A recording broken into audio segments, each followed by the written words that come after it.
semua yang berbahagia, Puan Jenny Annie Anggi selaku Guru Besar Sekolah Kebangsaan Terengganu. Yang berbahagia, Cik Chu Azia selaku Setiausaha Panitia Sejarah, serta barisan guru-guru sejarah yang saya kasihi sekalian. Di sini saya ingin mengucapkan ribuan terima kasih kepada sudi hadir bagi melancarkan mesyuarat kita pada hari ini. Jadi, tanpa melengahkan masa, saya akan meneruskan agenda kita dengan menjemput guru besar kita iaitu Puan Jenny Annie untuk memberikan ucapan beliau. Dipersilakan. Jadi selamat pagi kepada Ketua Panitia iaitu Cikgu Farah dan Setiausaha Encik Chua dan guru-guru sekalian. Jadi di sini saya mau mengucapkan terima kasih kepada Cikgu Farah kerana telah menggerakkan mesyuarat Panitia Sejarah ini, dan juga mau terima kasih kepada semua guru kerana sudi hadir. Dan saya berharap di sini kalau guru-guru ada apa-apa masalah atau boleh nyatakan di sini dan kita boleh bincang sama-sama. Dan saya juga berharap nanti ada apa-apa cadangan boleh seperti aktiviti boleh dijalankan dengan baik dan berjaya. Terima kasih kepada Puan Jenny Annie. Seterusnya, baiklah cikgu-cikgu, seperti yang kita tahu, pada sesi yang lepas 2023 sekolah kita telah mengadakan pentaksiran berasaskan bilik belajar iaitu PPD kepada murid kita. Jadi di sini saya ingin menjemput Encik Chu Azia untuk membentangkan musmuta mengenai PPD pada sesi yang lepas. Persilakan. Okay, terima kasih Cikgu Farah. Selamat pagi semua. Okay, sini saya akan jelaskan kepada anda semua keputusan kita adalah didapati keputusan PPD pada tahun 45 dan 6. Sini ada guru-guru boleh jelaskan apakah itu PPD. Okay, betul-betul. PPD iaitu pentafsiran bilik belajar merupakan pentafsiran berterusan untuk membantu kita untuk mengetahui perkembangan dan kemajuan murid-murid. Dan ini adalah satu kabar ada tentang keputusan mereka. Kita boleh nampak ramai murid-murid Akisara tahun 4, 5, dalam 6 mereka boleh mendapatkan 54 dan 55 dalam keputusan tersebut. Yang itu bermakna mereka boleh mereka boleh tahu, faham dan boleh menguasaikan kemahiran pelajaran sejarah dengan baik. Namun kita juga boleh nampak dalam kalangan pelajar tahun 4 tiada seorang yang telah mendapatkan CP 6 dalam keputusan mata kuliah ini. Maka saya berharapkan melalui kami usaha kita boleh bersama-sama untuk meningkatkan prestasi mereka. Seterusnya dalam kalangan pelajar tahun 6. Berwujudan 2 orang pelajar yang telah mendapatkan TP2 dalam keputusan tersebut, maka kita boleh mendapati bahawa masihlah wujud masa-masa pembelajaran dalam kalangan murid kita. Namun sekarang kita kena bincangkan apa-apa faktor-faktor yang telah menyebabkan isu-isu tersebut. Pada pandangan saya, aku rasa faktor itu adalah murid-murid sendiri. Itu kerana jika kita kehilangan minat dan motivasi, manalah kita boleh mempelajari sesuatu. Sebab motivasi yang memang satu yang penting dalam sesi pembelajaran kita. Maka pada sini peranan guru juga sangat pentinglah untuk memotivasikan murid-murid kita. Guru haruslah lebih kreatif dan inovasi dalam sesi pembelajaran mereka, ajaran mereka. Contohlah boleh menggunakan bahan pandu mengajar yang lebih teknologikal, yang lebih canggih agar boleh melaksanakan apa-apa aktiviti. Dan juga contoh lain macam kita boleh mengatakan apa-apa lawatan atau apa-apa bagi kita untuk mendapatkan visual pembelajaran lebih bagus dan ini yang lebih baik daripada kita duduk di tanya saja untuk dengar apa yang cikgu cakap. Ini pandangan saya. Nak tanya cikgu Diary, apakah pandangan kamu tentang faktor-faktor dalam mendapatkan isu tersebut? Saya setuju dengan faktor yang tadi dikatakan oleh Encik Chua. Jadi saya rasa salah satu faktor yang menyebabkan murid-murid tidak dapat mendapat ketumbuhan yang baik dalam mata pelajaran sejarah mungkin disebabkan oleh kekurangan relevansi dalam kehidupan mereka. Jadi kenapa saya akan cakap begitu? Karena kita boleh lihat bahawa murid-murid mereka mendapat keputusan yang memang cemerlang macam A+, A- dalam bidang subjek lain macam sains, maths, bahasa Cina, bahasa Inggeris. Tapi semasa kita lihat mata pelajaran sejarah, mereka memang mendapat keputusan yang gagal atau yang tidak dapat memuaskan. Jadi kenapa murid-murid dia tidak dapat mendapat keputusan yang baik? Karena seperti yang saya katakan, kekurangan relevansi dalam kehidupan. Karena macam kalau murid-murid mendapat sains atau maths atau bahasa Cina yang baik, keputusan yang baik, ia dapat membantu murid-murid tersebut dalam masa hadapan mereka. Kalau murid tersebut, contohlah murid tersebut mendapat sains yang baik, lepas tu mereka boleh menjadi macam arkitek, engineering dalam masa hadapan mereka. Tapi murid mendapat sejarah, apa kegunaan untuk mereka? Mereka akan anggap ayah saya pun tak akan menjadi sejarawan, saya pun tak minat sejarah. Jadi kenapa saya mau belajar sejarah? Ya, jadi mereka akan kekurangan motivasi dalam belajar sejarah. Lepas tu saya juga berasa ibu bapa juga berperanan dalam masa inilah. Kerana ibu bapa dia kekurangan mementingkan mata pelajaran sejarah, menyebabkan kanak-kanak mereka juga akan berfikir mungkin subjek sejarah tidak berapa penting dan mereka tidak akan pergi belajar. Jadi saya rasa pihak sekolah mungkin boleh mengadakan camp motivasi untuk meningkatkan kesedaran ibu bapa dalam mata pelajaran sejarah, dan mereka dan ibu bapa akan berasa, oh patutlah kenapa kanak-kanak saya mau belajar sejarah macam tu. Lepas tu kanak-kanak mereka juga akan belajar sejarah dengan bersungguh semua. Jadi apakah pandangan Cikgu Farah? Bagi pandangan saya pula, kita tak boleh salahkan sepenuhnya pada murid. Guru juga menjadi faktor kenapa tahap penguasaan murid itu rendah. Sebab apa saya cakap macam itu? Berdasarkan pemerhatian dan pengalaman saya sendiri, kita tengok jumlah guru saudara yang tidak terlatih dalam sejarah lebih banyak berbanding guru sebenar di sekolah. Jadi sebagai contohnya, kita tahu contohnya macam Cikgu Nina yang asalnya mengajar pada bahasa Melayu, tetapi dia terpaksa mengajar sejarah. Jadi guru-guru yang tidak terlatih ni secara tidak langsung dia orang terpaksa mengajar sejarah tanpa ada kemahiran cara untuk mengajar sejarah tu bagaimana kepada murid-murid.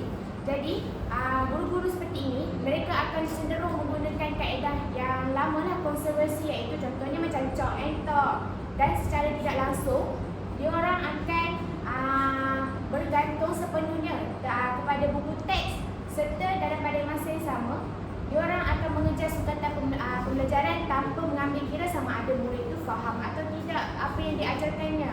Sebab kita tahu sejarah tu macam menyampaikan fakta, jika cikgu menggunakan kaedah chalk and talk semata-mata, dan murid-murid ni akan kurang motivasi untuk belajar sejarah, dan muncullah mindset yang macam sejarah ni boring lah. Jadi guru tu sendiri kena fikir kaedah pengajaran dan pembelajaran yang menarik supaya murid ni sentiasa macam bersemangat untuk belajar sejarah. Jadi kita sebagai guru, kita tahu murid-murid ni terdedah dengan teknologi kan. Jadi kita guru sejarah, kita perlu pandai menggabungkan penggunaan teknologi dalam pengajaran kita. Contohnya kita guna komputer, lepas tu kita guna Canva ataupun Gamilet. Saya tengok penggunaan Gamilet sangat kurang digunakan oleh guru-guru kita pada masa kini. Sebab apa? Tak cukup masa. Kita tahu kita tak cukup masa kan untuk mengajar dalam kelas. Jadi kalau boleh kita perlulah menggunakan penggunaan teknologi tersebut. Dan kalau kita guna teknologi, kita tahu yang pertama kita dapat jimatkan masa mengajar kita. Yang kedua, kita dapat menarik perhatian murid tu. Murid tu akan minat untuk belajar sejarah. Dia akan rasa macam termotivasi untuk belajar sejarah dengan seterusnya lah. Dan pada masa yang sama, guru juga dapat tingkatkan kemahiran teknologi dia dari semasa ke semasa. Okey, itu saja pendapat saya. Okay, terima kasih kepada perkongsian daripada Cikgu Farah dan Cikgu Jerry. Guru-guru lain ada apa-apa yang boleh kongsikan mana korang tentang faktor-faktor tersebut? Tadi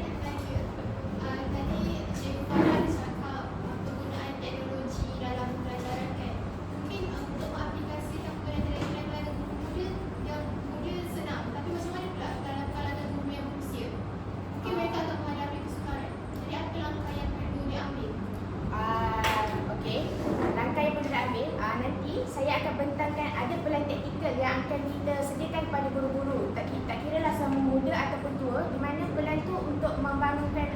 profesionalisme guru lah. Jadi kat situ kita akan mengajar guru bagaimana menggunakan teknologi dan sebagainya.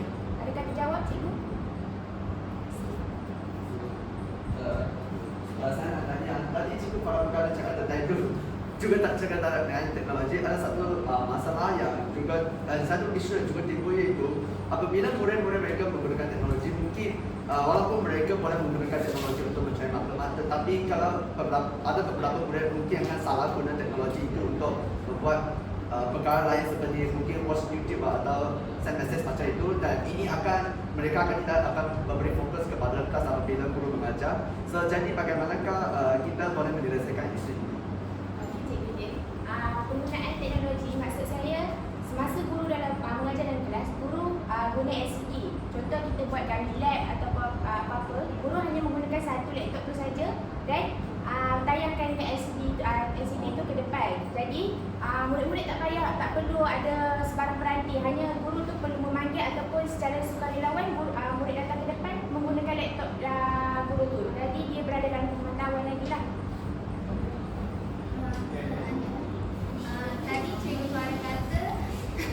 Tadi cikgu Farah kata faktor murid-murid tidak minat terhadap subjek sejarah disebabkan terdapat cikgu-cikgu daripada aliran lain dipaksa untuk mengajar subjek sejarah.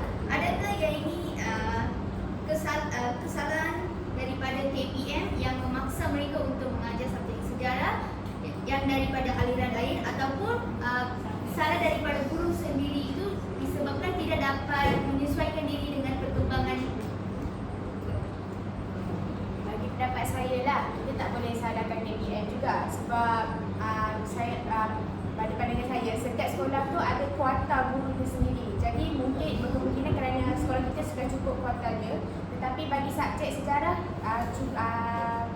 bilangan guru tak cukup. Jadi guru-guru yang daripada subjek lain terpaksa mengajar. Jadi kita sebagai guru, walaupun kita mengajar subjek lain, kita kenalah bijak macam menyesuaikan diri untuk mengajar subjek tu, sebab itu tanggungjawab kita sebagai guru. Maksudnya itu kesalahan daripada mana? KPM ke ataupun cikgu sendiri? Kita tak boleh salahkan dua-dua. Saya tak boleh salahkan dua-dua. Sebab sekolah kita pun dah hantar untuk kursus kan, walaupun mereka daripada aliran lain, tetapi mereka sudi pergi ke kursus. Kenapa mereka tetap tak dapat aplikasikan dalam PDP?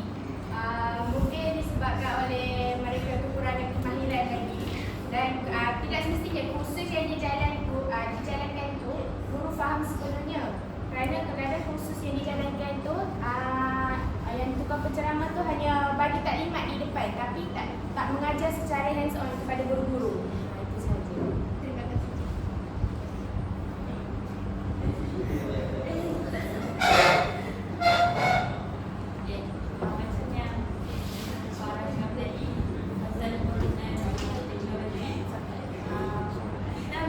Sekolah yang menjahatkan, tapi macam mana meningkatkan penggunaan teknologi dalam sekolah-sekolah yang pendalaman seperti di Sabah dan Sarawak? Pandangan saya lah, bagi sekolah-sekolah pendalaman, mereka boleh menjemputkan guru-guru lain dalam sekolah-sekolah lain untuk memberikan sedikit-sedikit ceramah ke atau apa-apa tentang teknologi kepada guru-guru tersebut. Dan juga kerajaan juga perlu memberikan sedikit bantuan lah, contohnya wifi connection ke atau apa-apa untuk membantukan mereka untuk lebih efisien lah dalam sesi pelajaran yang berteknologi. Boleh kan? Okey, seterusnya saya akan serah semula kepada Cikgu Farah. Okey, kita teruskan agenda kita seterusnya, iaitu pelan taktikal bagi peningkatan subjek sejarah. Okey, setakat ini kami ada sediakan 3 program yang akan dijalankan pada tahun ini, iaitu yang pertama program peningkatan prestasi sejarah UASA yang akan dicadangkan pada Jun 2024 ini, di mana kekuatan daripada program ini anda dapat lihat, cikgu dapat lihat dekat depan tu, murid dapat menguasai asas kandungan dalam subjek sejarah. Lepas tu murid dapat menguasai teknik menggunakan kata kunci dan jawab soalan G4 lah. Yang kedua adalah mewujudkan sudut bacaan yang kondusif, iaitu akan dicadangkan dalam masa Mac hingga Januari 2025. Di sini pelajar dapat kumpulan bahan-bahan sejarah ataupun buku-buku yang bersejarah yang tidak dapat mereka baca di sudut bacaan tersebut. Dan yang terakhir, ini merupakan program yang akan dijalankan untuk guru-guru, iaitu program pembangunan profesionalisme guru sejarah terhadap KPS. Dan ini dicadangkan akan dijalankan pada April 2024, di mana guru dapat meningkatkan pemahaman yang lebih mendalam dalam fenomena sejarah, dan guru juga dapat mengaplikasikan elemen-elemen KPS serta teknik mengajar sejarah dengan betul daripada program ini. Jadi seterusnya saya nak cadangkan apa pendapat Cikgu Joa, macam apa cadangan lagi kita boleh untuk tingkatkan prestasi. Okay, saya nak kongsikan sedikit-sedikit idea-idea yang boleh digunakan oleh cikgu-cikgu dalam sesi pengajaran. Contohnya, kalau hari ini kita nak ajar tema peranan temenggung, okay, kita boleh gunakan cara itu, iaitu precious house. Okay, macam kita boleh membuat satu model rumah, okay, kita boleh tukar punggung rumah tu, kita letak apa-apa yang berkaitan dengan temenggung dalam ini. Lepas tu kita bagi masa murid untuk memerhatikan apa-apa yang ada dalam rumah tu. Okay, lepas tu kita sedia dua poket lah, dua poket, dan kita bagilah murid-murid untuk membahagikan apakah peranan temenggung, apakah itu peranan peranan tidak temenggung. Okay, kita bahagikan kepada mereka, dan mereka haruslah berkaitan yang apa-apa yang dilakukannya dalam poket tu, iaitu pembahagian semua bahagilah. Kita berkaitan apa-apa benda yang ada dalam itu rumah tersebut. Ini satu cara untuk boleh menjadikan sesi itu lebih mengajar lebih seronok lah. Supaya ini boleh memotivasikan murid-murid untuk belajar. Okay. Terus saya nak tanya apakah pandangan Cikgu Jerry tentang cadangan. Jadi saya setuju dengan idea yang dikatakan oleh Cik Chua. Jadi cadangan saya adalah kita boleh menyediakan sudut bacaan kondusif dengan memberikan pelbagai bahan bacaan seperti surat khabar, majalah, artikel, buku dan sebagainya lah. Contohlah murid-murid dia akan tertarik dengan tajuk dekat surat khabar yang besar-besar tu. Dan lepas tu murid-murid tersebut dia akan pergi melihat hari ini surat khabar dia bercakap dengan mungkin berkaitan dengan aspek politik atau berkaitan dengan cara-cara yang sedang dijalankan oleh kerajaan untuk menaikkan taraf kehidupan rakyat. Mungkinlah lepas tu murid-murid tersebut dia akan mengetahui perkara yang sedang dijalankan dan akan peka terhadap perkara yang telah berlaku di dalam negara atau di luar negara. Dan juga di sini saya juga perlu ingin mengingatkan semua guru untuk cakna dengan papan notis panitia dan papan notis sejarah. Kerana semasa saya melalui kawasan tersebut saya perasan macam papan notis tu macam tak ada apa-apa, tak ada hiasan, tak ada maklumat. So saya di sini berharap semua guru boleh macam menampakkan maklumat yang berkaitan dengan sejarah kat papan notis tu. So that kita boleh macam menggunakan papan notis tu dengan baik lah ya. Okay, itu dah. Jadi papan notis tu kita boleh mendapatkan maklumat sejarah macam contohlah mungkin bulan ni kita berkaitan dengan budaya, bulan kedua mungkin berkaitan dengan makanan tradisional macam tu. Dengan ini murid-murid mereka akan pergi melihatlah papan notis yang dekat kawasan itu, dan mereka akan pergi membaca maklumat dan lebih memahami kaum latar belakang kaum macam tu ya. Jadi terima kasih kepada Puan Jerry. Okey, seterusnya kita pergi ke agenda kita yang seterusnya, iaitu kos perbelanjaan untuk program-program yang akan dijalankan itu, iaitu bagi aktiviti pertama, yang kedua dan ketiga, kesemua sekali memakan kos sebanyak RM12,550. Bagi program pertama, iaitu peningkatan penilaian prestasi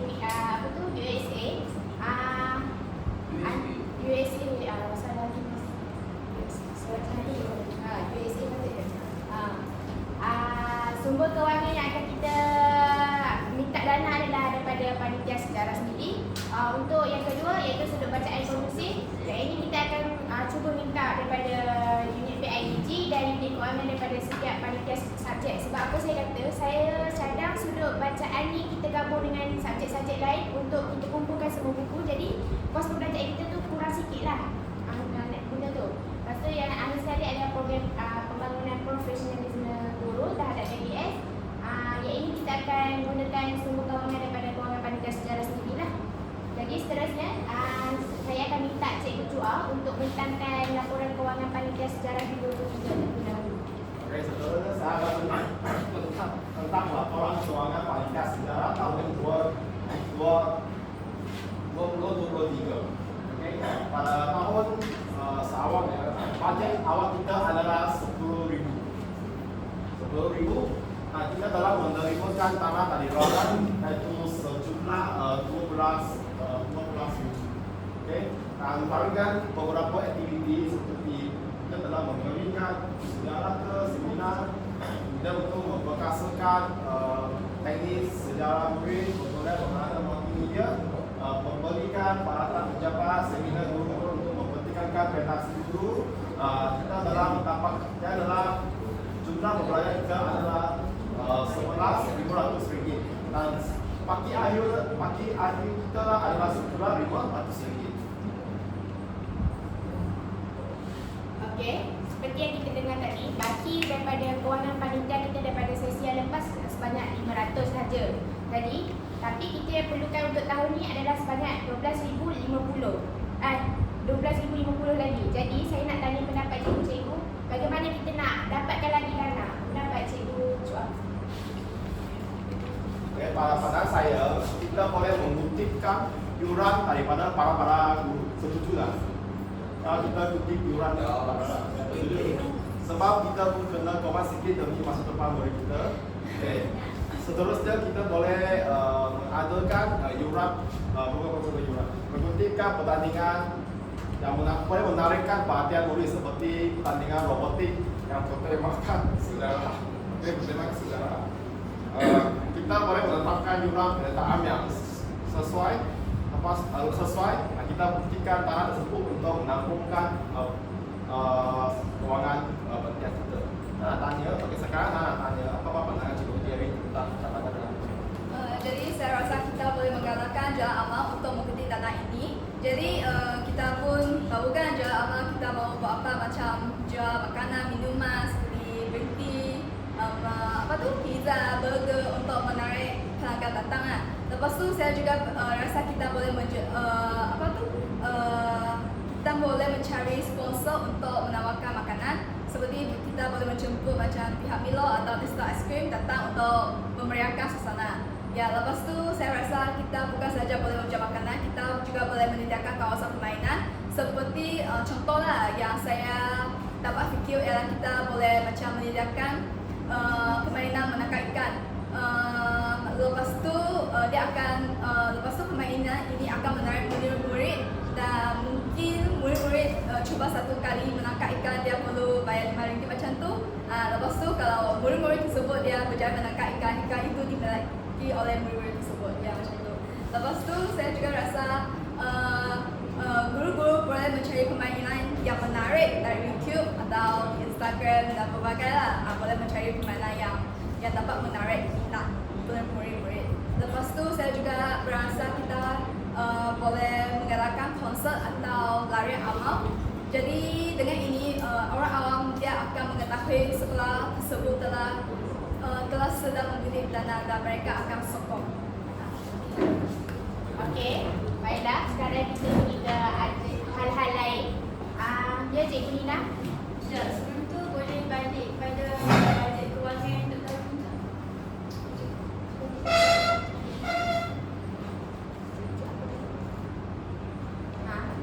Tadi. Okey, kan yang ada jemput penceramah daripada ni, jemput penceramah dari luar kan? Dalam setakat ni perancangan jemput penceramah daripada luar. Tapi kalau kita nak jimatkan kos, kita jemput daripada cikgu-cikgu dalam je lah. Sekejap, kan Cikgu Farah rencana nak jemput dari luar. Kenapa Cikgu Farah tak ambil inisiatif untuk jemput je guru daripada pencinta sejarah? Contoh je macam Cikgu Aimi kan di-clarify sebagai guru cemerlang sejarah. kenapa Cikgu Farah nak ambil guru daripada luar? Sedangkan kita boleh jimatkan kos dengan menjemput Cikgu Aimi je. Sebab kita tahu Cikgu Aimi pun guru cemerlang sejarah. Dia sama je dengan guru daripada luar. Okey.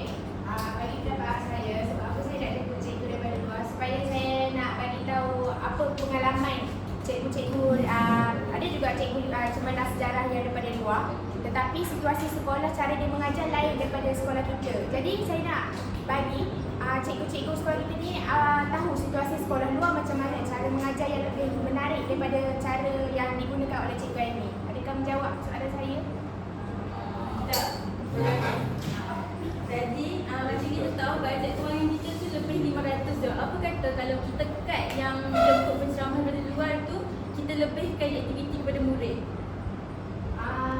Iaitu boleh saja kalau kita nak tu, tapi kan saya kata program ini kita jalankan untuk guru dan murid, dan untuk murid kita dah ada 2 program. Apa salahnya kalau kita sediakan satu program untuk guru? Sebab kan antara faktornya saya cakap bukan yang murid saja, tapi guru juga perlu kita terapkan cara-cara mengajar tu. Okey, kecil-kecil kita sekarang kita pergi ke hal-hal lain. Okey, seperti kita tahu, seperti tahun-tahun lepas kita akan mengadakan sambutan bulanan Hari Kemerdekaan.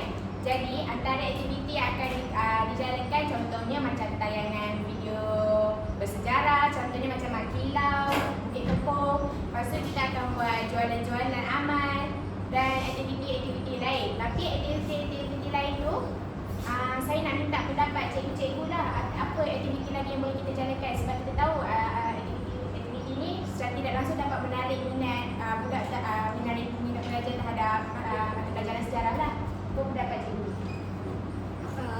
Bagi saya rasa kita boleh mengajukan aktiviti kuis yang berkaitan dengan kemerdekaan di Malaysia. Jadi contohlah kita boleh macam bertanya sebab apa kemerdekaan dan bila Malaysia merdeka macam tu ya. Lepas tu dengan ini murid-murid mereka akan pergi belajar yang sejarah berkaitan dengan kemerdekaan Malaysia, dan mereka akan mengetahui rupanya macam tu. Lepas tu mereka akan ada perasaan cinta terhadap negara, dan juga boleh memupuk patriotisme dan jati diri mereka. Ya. Apakah cadangan Cik Chua? Okay. Secara umumnya tahun lepas kita adalah mengadakan lawatan-lawatan ke Lebah Bujang. Tahun ini kita bolehlah merancangkan aktiviti untuk lawatan ke Lebah Lengkong. Okay. Lebah Lengkong, apabila kita membawa ke murid-murid begitu melawatkan gua-gua tersebut, mereka akan merasakan kagum dan terkejut, wow, besarnya gua ni. Mereka boleh mendengar penjelasan daripada guru-guru lain tentang gua tersebut. Mereka boleh mendapatkan lebih banyak pengetahuan tentang sejarah Lengkong. Ini yang lebih bagus bila kita duduk dalam kelas saja. Okey, pandangan guru-guru lain? Ya, cikgu ni. Untuk ni kan, saya berasa amat sedih sebab saya terpaksa untuk mengikut apa yang ditetapkan oleh KPM dalam menghabiskan apa yang saya dipaksa untuk menghabiskan kelas dalam masa yang ditetapkan.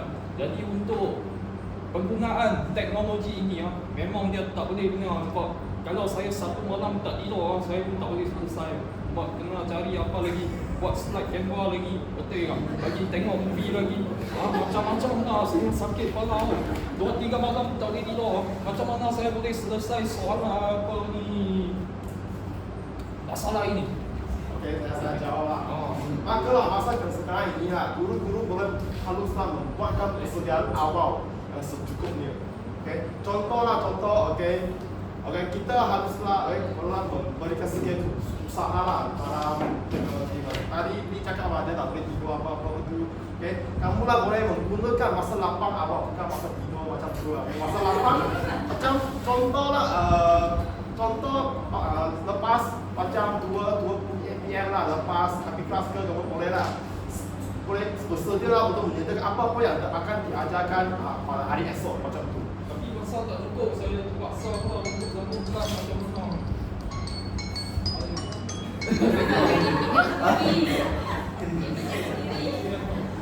kamu boleh memintakan bantuan lah daripada guru-guru lain. Macam contoh lah, boleh pinjamkan bantu mereka atau memintakan apa-apa pandangan-pandangan daripada guru-guru lain. Ini boleh bantulah memajukan proses awal, penyediaan awal bagi apa ya kamu nak ajar. Oh, boleh. Ya. Sangat bagus lah. Sekarang ini. Ada masalah?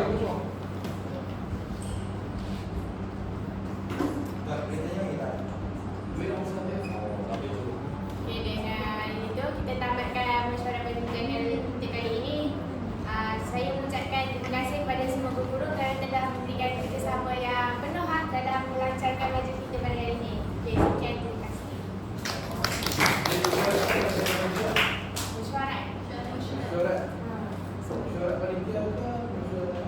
Mesyuarat kelas. Mesyuarat panitia. Itu pelantikan panitia, macam pelantikan panitia. Umum. Umum ah. Dari yang saya kata. Okey.